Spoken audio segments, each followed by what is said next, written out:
guys, EJ here, back with another video, and today it's going to be my Blu-ray DVD update for October 10th, 2014. So I've got 7 new Blu-rays to show you, all from last year, 2013.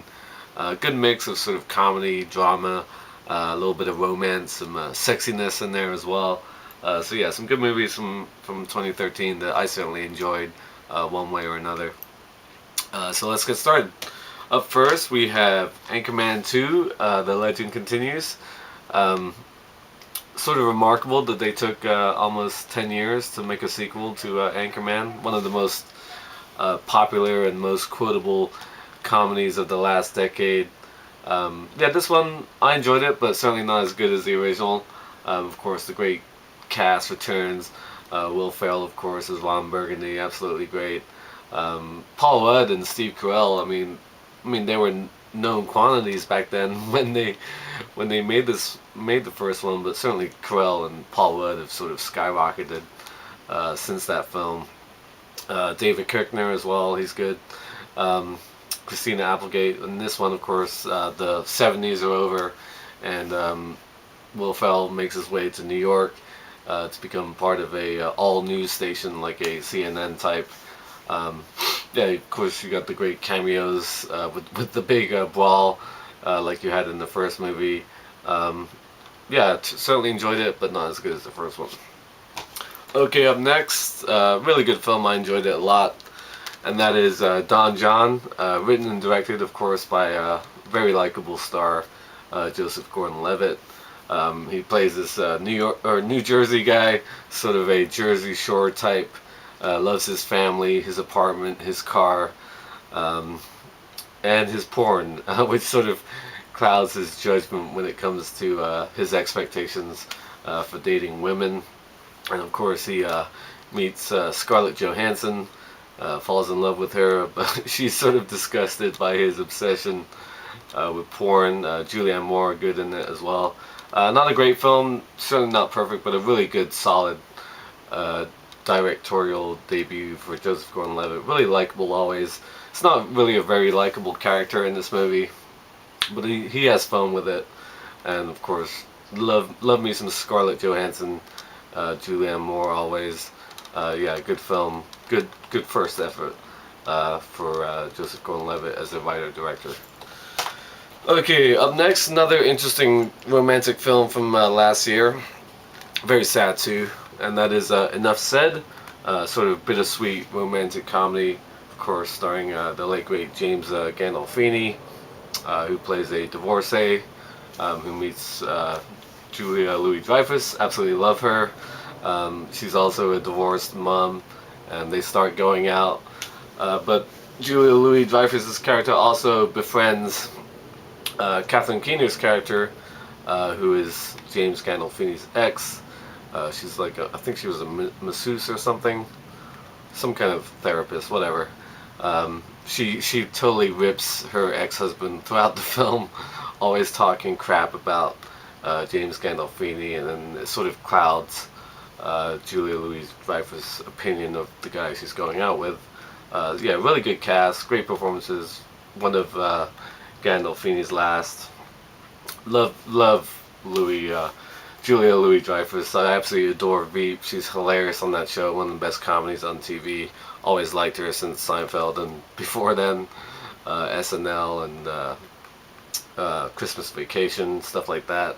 Always been a big fan of Catherine Keener too. I've always liked her, and yeah, really sad, one of James Gandolfini's last films. I haven't seen the film that came out this year, The Lockbox, or whatever the hell it was called. Sort of crime film that he's in. But yeah, Enough Said. Who else is also in this? Toni Collette as well, and Ben Falcone, whoever that is. Enough Said, really good film. Okay, up next, sort of a certainly not a romantic comedy, but sort of a crime comedy, action comedy, and that is The Family, directed by Luc Besson. Huge Luc Besson fan, at least of his early work. 3 brilliant films he made in the 90s. La Femme Nikita, The Fifth Element, and The Professional, of course, Leon. Yeah, I really enjoyed this. Really fun sort of mafia, mobster comedy. Robert De Niro, a former mobster on the run, hiding out in France with his family. His wife, played by Michelle Pfeiffer. Tommy Lee Jones plays the agent who's sort of looking after them. I guess they're in the witness protection program, and of course they're on the run from their former mob family. Really loads of fun. But the one who really impressed me the most in this movie was Diana Agron. She plays the daughter. There she is. I've never watched Glee, so I'm not familiar with her stuff on Glee. But she really impressed me in this film. She's really funny, sort of sexy and badass at the same time. I liked her a lot in this. But this is just a really cool film. Lots of great situations. The ending, how that all goes down, is really cool. Some good action scenes. Yeah, I really enjoyed this. The family, sort of a return to form, I thought, for Luc Besson. He's been involved as a producer and stuff over the years, since those three great films I mentioned, like the Transporter films and so on, and other stuff he's gotten behind. But as a director, I thought this was sort of a return to form for him. The family, really good. I enjoyed it a lot. Okay, up next, no, it doesn't need any explanation, and that is Lovelace. It's Amanda Seyfried as a porn star, of course. The great Linda Lovelace, who starred in Deep Throat, arguably the most famous, infamous porn film of all time in 1972, made, quote, porno chic, sort of popular with the masses. Was one of the first porn films to have a story, and it was played in theaters. Back then, of course, porn films actually played in theaters, which sort of seems remarkable in today's world. But yeah, I enjoyed Amanda Seyfried a lot in this. Peter Sarsgaard, really good as her abusive boyfriend, who gets her into the business. Really good cast. People like Hank Azaria, Adam Brody, James Franco. Who else? Bobby Cannavale, Debbie Mazar, Chris Noth, Chloe Sevigny, Sharon Stone, Juno Temple. Yeah, I enjoyed it.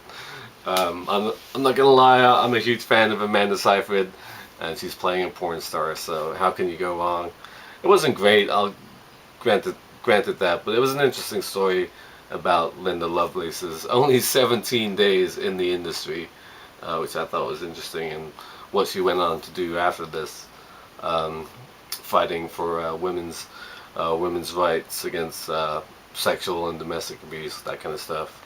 Yeah, Lovelace, interesting film. If you're a fan of Deep Throat and porn movies, certainly a must-watch. Lovelace. Okay, up next, big fan of these, well, at least of her, and starting to become a fan of this guy as well. And that is The Spectacular Now. Starring Shailene Woodley and Miles Teller. Always liked Shailene Woodley since I saw her in the Descendants with George Clooney. I thought she was fantastic in that, and she's got certain something about her draws you in. She's really sort of electric, I think, on screen. I didn't like her I didn't like the movies as much. Divergent, which came out this year, I only saw a few weeks ago. I liked her in it, but I thought the film was kind of terrible. Miles Teller was in that as well, interestingly enough. But this film was really, really good, and the one who impressed me the most was Miles Teller. Yeah, just a really fun, interesting guy. He's like the most likable guy in high school, but he has a drinking problem, and that's what this film is about, as he falls for this girl next door type, played by Shailene Woodley. The relationship between them is really interesting and sort of sweet. But again, he has a drinking problem, and that's sort of what the film is about. He's loads of fun. He's like the man at the party, that kind of thing. But yeah, really good performance by him. Yeah, good sort of teen romantic comedy drama. I wouldn't really call it flat out comedy.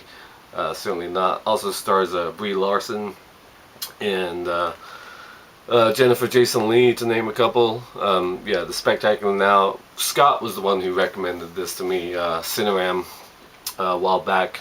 I heard about this film like mid last year. Didn't really see any previews for it, and he talked about it, I believe, in his like top 10 lists, and I was like, I gotta watch that. and I'm certainly glad I did. Really enjoyed it. The Spectacular Now. Okay, last but not least, another sort of sexy teen comedy, if you like, and that is the To-Do List, starring Aubrey Plaza. Yeah, really sort of fun and interesting. She plays a straight A student, senior about to graduate and go off to college, but she's very inexperienced in the ways of the flesh. So she sort of sets out to learn how to do all the things in the bedroom, and makes this to-do list. Yeah, sort of funny and raunchy, and but didn't really push the envelope as far as I was concerned, as far as a woman's sexual awakening and that kind of thing. Sort of played it safe. I thought it could have gone even further. Yeah, but good fun cast. Bill Hader, Aaliyah Shawkat, who plays the best friend, I thought was good. And Aubrey Plaza was really fun as well. Not not discounting the fappening. If you've seen the video of her, there's a video of her going around. If you've seen that, you know what the hell I'm talking about. So that's certainly a companion piece to this film. The To-Do List, sort of a fun, raunchy teen comedy. Good little movie. Not great, but still pretty enjoyable. So those are the 7 films.